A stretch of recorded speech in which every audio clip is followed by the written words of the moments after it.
வணக்கம்.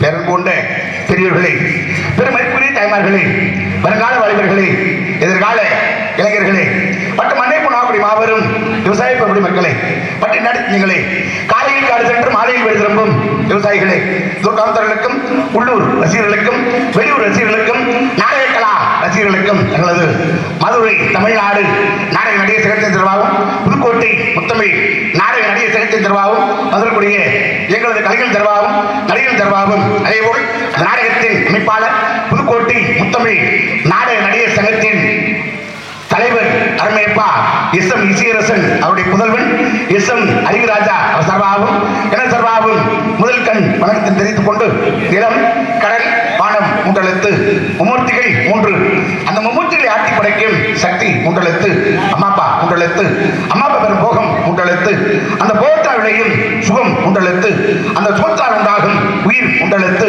இந்த உயிர் கொண்டு வெல்லும் உடல் மூன்றெழுத்து, அந்த உடலை ஆட்டி படைக்கும் மனம் மூன்றெழுத்து, தமிழ் மூன்றெழுத்து, தமிழ் தரும் குரல் மூன்றெழுத்து, அந்த குரல் தரும் அறிவு மூன்றெழுத்து, பெண்மை மூன்றெழுத்து, பெண்மைக்குரிய கற்பு மூன்றெழுத்து, கற்புக்குரிய திண்மை அறிவு மூன்றெழுத்து, ஆண்மை மூன்றெழுத்து, ஆண்கள் வித்தை மூன்றெழுத்து, அந்த வித்து தரும் வீரம் மூன்றெழுத்து, அந்த வீரம் புகும் களம் மூன்றெழுத்து, இந்த களத்தில் கிடைக்கும் வெற்றி மூன்றெழுத்து, எல்லா உயிர்களுக்கும் உருவா அன்பு மூன்றெழுத்து, அனைவருக்கும் நாங்கள் அனைவரும் சேர்ந்து கூறும் நன்றியும் மூன்று எழுத்தும்பதை கூறி எனது பணியை தூங்குகிறேன். ஏன்னா ஒரு நாடு நல்லா இருக்கு அப்படின்னா அந்த நாட்டுடைய தலைவர் நல்லா இருந்தா அந்த நாடு நல்லா இருக்குமா? அதே போல ஒரு ஊர் நல்லா இருக்கு அப்படின்னா அந்த ஊரோட நாட்டாமை இப்படி முக்கியஸ்தர்கள் நல்லா இருந்தா அந்த ஊரே ரொம்ப சிறப்பா இருக்குமா? அதே போல ஒரு குடும்பம் குடு இன்பம் என்பது நல்லா இருக்கு அப்படின்னா அந்த குடும்ப தலைவனும் தலைவி ஒற்றுமையா இருந்தா அந்த குடும்பமே ரொம்ப சிறப்பா இருக்குமா? அதே போல நாங்க நல்லா இருக்கு அப்படின்னா நீங்க எல்லோரும் நல்லா இருக்க வேண்டும். எத்தனை நாடுகள் இருந்தாலும் நம் நாட்டுக்கு அதிகமான சிறப்பு உண்டு. அதனை குறிப்பாக நம்ம தென்னாட்டுக்கு மிகப்பெரிய சிறப்பே உண்டு. இருக்கக்கூடிய எல்லோரையும் நல்லா இருக்க வேண்டும் என்று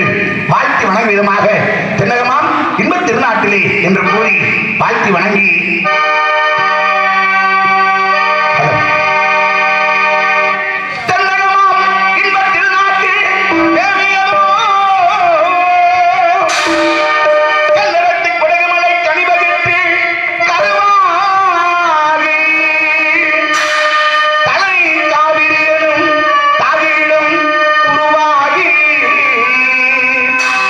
வணங்கி காணாமல் இருக்க சிவச்சந்திரனே வேட்டி என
கைதட்டிய ஒருவருக்கு நன்றி.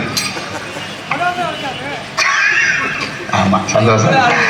ஆமா, எங்களை எல்லாம் உள்ளூர் மட்டுமல்லாது உள்நாடு மட்டுமல்லாது வெளிநாடு வரைக்கும் கொண்டு செல்லக்கூடிய அருமை சகோதரன். யூடியூப் சேனல் பேர் என்ன? மகி மீடியா. மகியா? மயில் மயில். ஆமா, மகி. ரொம்ப சந்தோஷம். ஆமா, இருந்தாலும் ஆமா கைதட்டியதுக்கு நன்றி. உங்களுக்கெல்லாம் தோணலையில?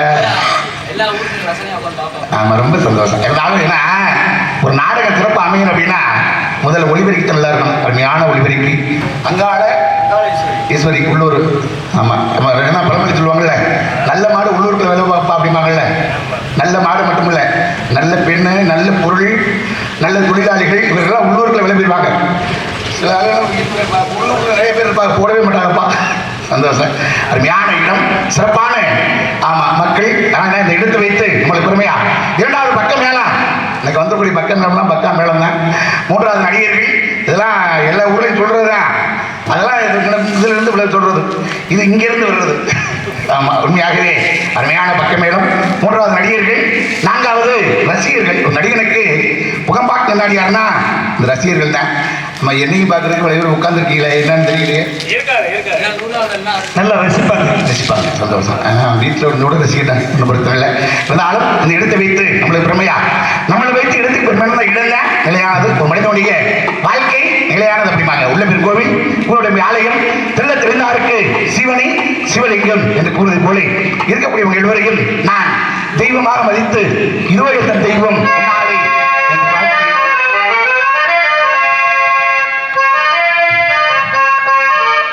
இதோ என்ற தெய்வம் பொன்னாளே, நான் ஒரே ஒரு புன்னகையில் கண்டீரே.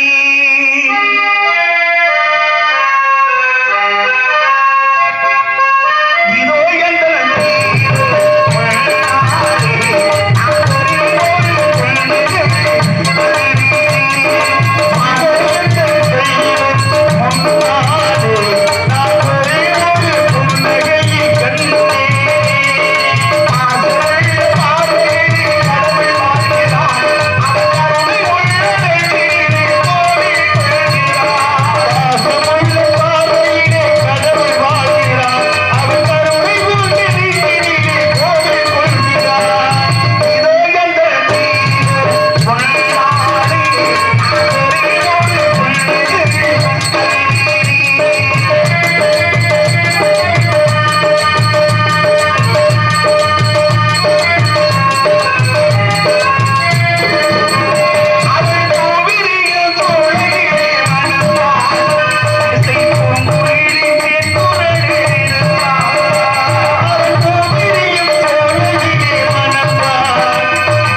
ரம்மியமான வளர்ந்தான் நம்ம நாரதர் திரும்பித்தனம்போடும் வளரா எத்தனை விளம்புறதுக்கு அன்னைக்கு ஒரு வண்ண காட்சிகளும் அதிலும் வளைந்து வளர்ந்து துறண்டு ஓடும் நீரோடிகளும் அதன் இருமரங்கு வளர்ந்து நின்ற பொத்து குழுங்கும் காயா கொன்றை கமகு போன்ற மலர் மரங்களும் முல்லை மல்லி தேயிலான் போன்ற மனம் கமழ் மலர்கொடிகளும் அதன் அருகில் அதிதாய் நேரத்தில் அகை விளக்கு போல் கத்தி தரும் அள்ளிமலர் கூட்டங்களும் அதன் இடையிடையே ஓங்காடி கொண்டிருக்கிற பாடும் வண்டினங்களும் பட்டு மான்கள் மயில்கள் மத்தங்கள் அன்னங்கள் தாராக்காடரா என்ன இந்த இடம்தான் நம்ம நாரதற்குரிய இடம். நம்ம நாரதற்குரியது இந்த இடமா இருந்தா வள்ளிக்கு ஒரு பெண்மணியில் இருந்தே ஆக வேண்டும். வள்ளிக்கு ஒரு பெண்மணி இருந்தா சத்தம் வருமே கேளு. நாளை வள்ளி இங்கே ஆளுலம் சோ என்று ஆயுளி கொண்டிருக்கிறாள். வள்ளி மட்டும் ஆளுலம் பாடினா போதுமா? நாமல் ஒரு ஆளுலம் என்ற விருத்தத்தை பாரு.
எங்க வச்சிருக்கீங்க?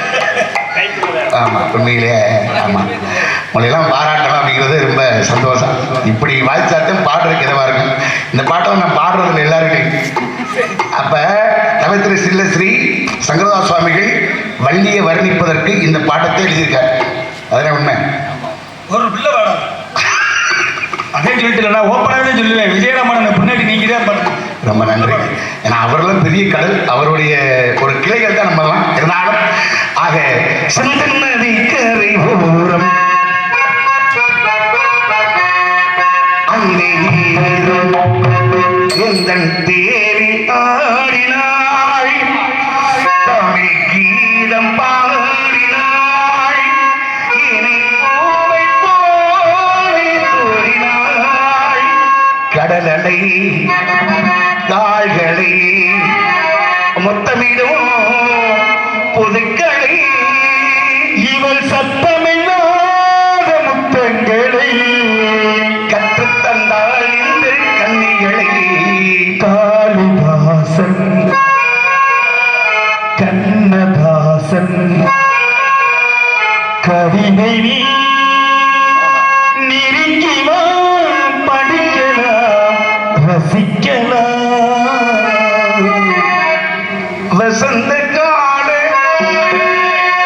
வசந்த கால கோலங்கள் பாடிய விழுந்த கூடுகள் களைந்திடும் கனவுகள் கண்ணீர் சிந்தும் நினைவுகள். ராசாத்தி ஒன்னே காணாத நெஞ்சு தங்கச்சி காத்தாடி போல. ஆமா ஆமா உங்க இடத்துல தங்கச்சி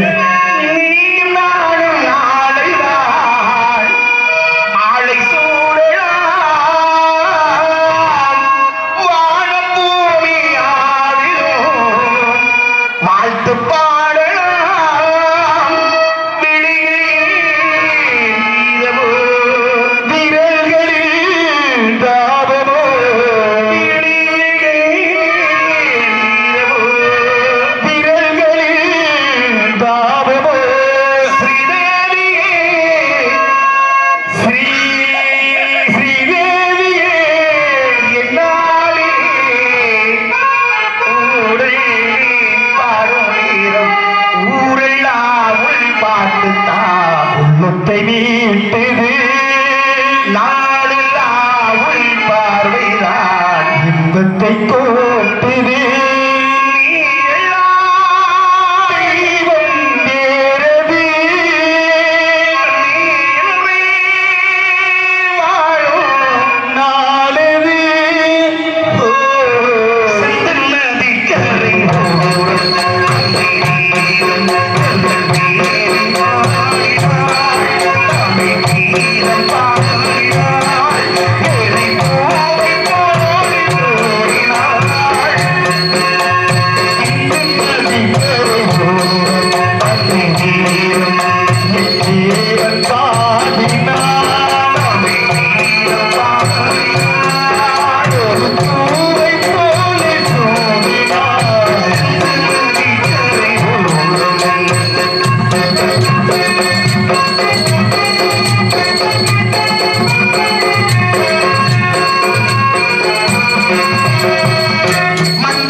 ரொம்ப நன்றி. நீங்களே கைதட்டலாம்ல?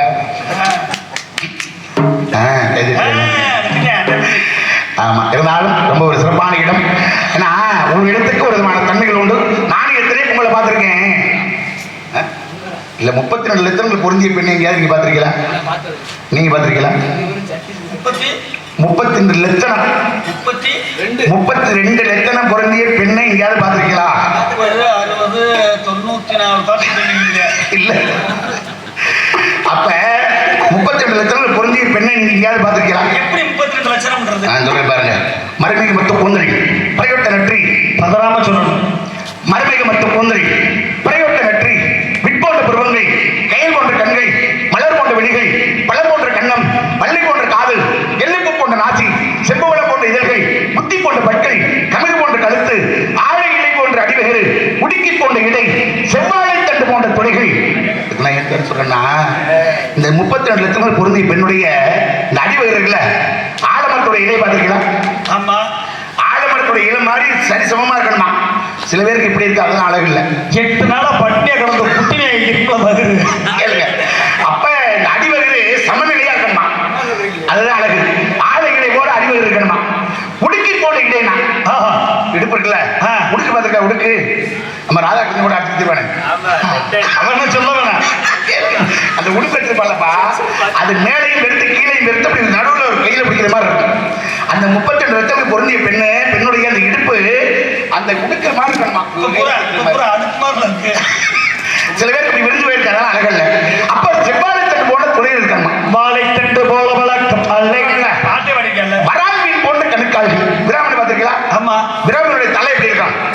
தலை பெருசாகவும் அது மாதிரி இந்த கெண்டைக்காலு 32 லட்சம் பொருந்திய பெண்ணுக்கு மேல பெருத்து கீழே சிரித்துக்கணுமா. சில பேருக்கு கெண்டைக்கால தந்துட்டு இருக்கு. விளங்குமா? கெண்டைக்கால பெருத்தா என்ன தெரியுமாங்க? விளங்குமா? ஆமா.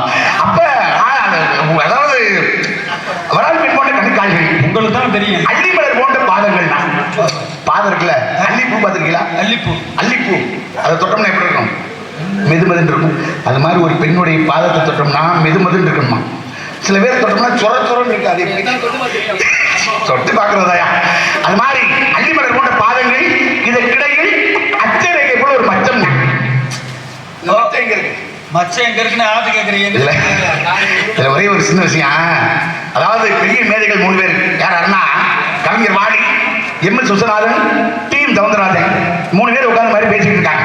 அப்ப கவிஞர் வாலியை பார்த்து எம்.எஸ். விஸ்வநாதன் கேட்டாரா, எங்க ஒரு பெண்ணுடைய அங்க லட்சணங்கள் 38 சொல்றோம், இந்த 32 லட்சணத்தையும் ஏதாவது ஒரு பாடல்ல வரியா வச்சுக்கலாம் கேட்கிறார்.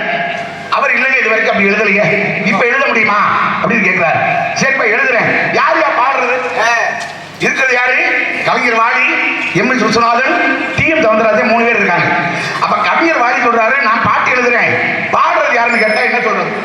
இந்த டி.எம். சௌந்தரராஜன் வந்திருக்காரு, உங்களுக்கு என்ன பிரச்சனை? கவிஞர் வாலி நாடுக்கு எழுதுறதுக்கு, பாடுறதுக்கு இந்த சௌந்தரராஜன் இருக்காரு, இசையமைக்கிறதுக்கு எம்.எஸ். விஸ்வநாதன் இருக்காரு, உங்களுக்கு என்ன பிரச்சனை அப்படின்னு சொல்லி, அப்ப 3 பேருடைய கலவரம் கலப்பை என்னன்னா, கவிஞர் வாலி எழுத, எம்.எஸ். விஸ்வநாதன் இசையமைக்க, டி.எம். சௌந்தரராஜன் அந்த பாடலை பாடுறார். அந்த படத்தோட பேர் என்ன தெரியுமா? உலகம் சுற்றும் வாலிபன் என்ற படம். அந்த பாடல் என்ன பாடல்னா, நிலவு ஒரு பெண்ணாகி என்ற பாடல். ஆக இந்த பாட்டை தான் நிறைய பேர் சொல்லுவாங்க, இது கவிஞர் கண்ணதாசன் எழுதுனாங்க. ஆனா அந்த பாடலுக்கும் கவிஞர் வாலிக்கு சம்பந்தமே இல்லை. அவருக்கு இந்த பாட்டுக்கு சம்பந்தமே இல்லை. ஏன்னா இந்த பாடல் புறமே கொச்சையான பாடல். அதனால ஒரு பெண்ணுடைய அங்கலத்தமிழ் 32 இருக்குது இந்த பாடல்ல. உன்னிப்பா கவனித்தோம்னா கேட்கும்.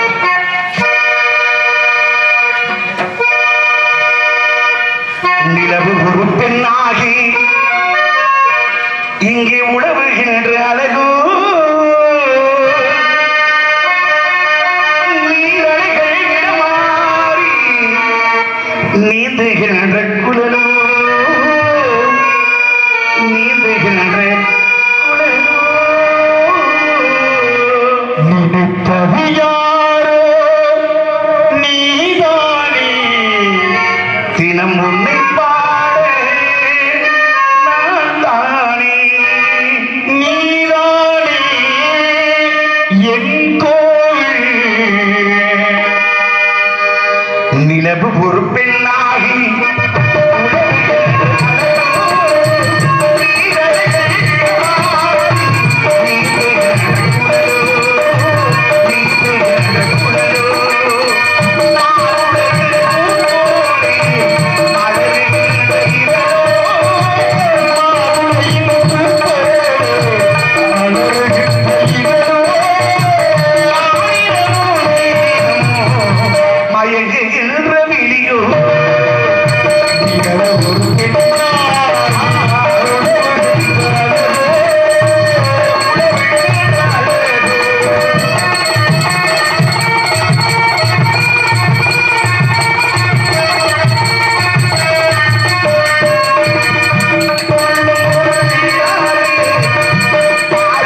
முழுமை பெற்று அழகி